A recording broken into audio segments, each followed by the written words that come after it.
So in this hand, we're going to go over how to turn a made hand into a profitable bluff. This is going to be one of the more slightly obvious profitable bluffing spots, but there's several different things I wanted to go over in this hand. So this is from a 50 NL 6 max cash game.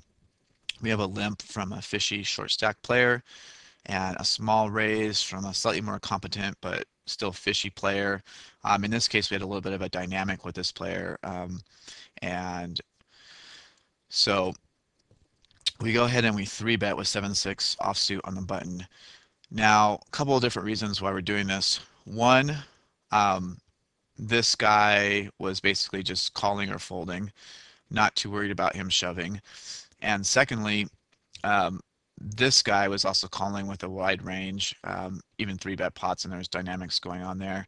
And we could, steal a lot of pots post-flop, having position on them. Secondly, you'll see this sometimes, and you want to make sure you capitalize on it when you have a fishy player that limps and you have either someone from a more competent to a regular who is raising and ISOing on the slightly smaller side. That's usually a fairly weaker hand, so you want to capitalize on that by 3-betting a much wider range and staying aggressive against their loose ISOs. So in this case, we get calls from both players, and we see the flop 3-way. We flop middle pair. We get a $7 bet into a $14 pot from this player. Um, this is basically committing this guy here.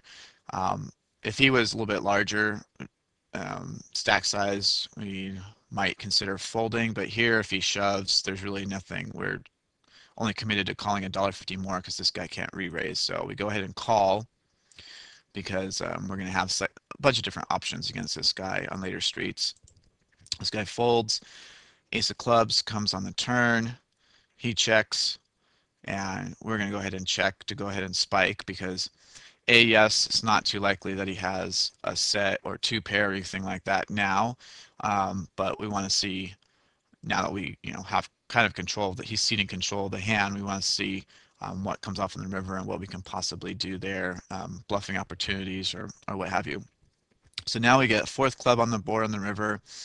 We get a little bit over, close to almost $11 bet into a 28 and change pot. Obviously weak bet. If we go through and we think about his hand range, it's going to be a lot of 9s, 10s, maybe, one of those with a club. Jack X, air, ace X without a club. It's unlikely he's going to have ace king or ace queen and have bet in that spot. Um, so there's a ton of hands that he's not going to likely have queen or king of clubs. The only hands that would fit in there if he had jack queen with the queen of clubs or jack king with the king of clubs. Um, Queen of clubs against this player, probably maybe only going to get him to fold a small percentage of the time. Um, King of clubs, obviously, he's not folding the nuts. So there's really only one hand in this situation that we're super worried about, and that would be Jack King of clubs or pocket kings with the king of clubs. And he's probably going to bet a little bit more unless he's trying to really induce us to make a play at this pot. But combination of the fact that he's not going to have king queen of clubs in his hand range here very often. He's not going to have sets, and he may even fold some of those because he would have bet those on the turn. And he's not going to have two pair too often, like ace jack or something, because he also probably would have bet that on the turn as well. So um, here, and again, four to a flush, it's definitely one of the more profitable bluffing spots if you're making sure you're thinking through your hand ranges. You want to get a good bet sizing where you're, in any situation where you're bluffing that you're risking the least to get the biggest reward. Here we go, almost $29 to basically win 39.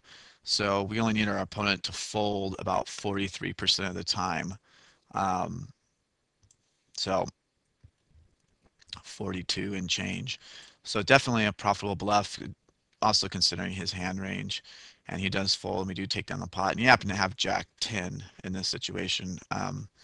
So, you know, without question, we were losing the hand. We can't call there. It's either fold or raise. So just make sure you are capitalizing on these situations. And, the key is, thinking about how likely it is he's going to have the nuts or the second nuts in a spot like that, and what your sizing is so you can get them off the hand as cheaply as possible. In this case, he didn't really even think that long before he folded, so um, and we take down a nice spot that we want to have.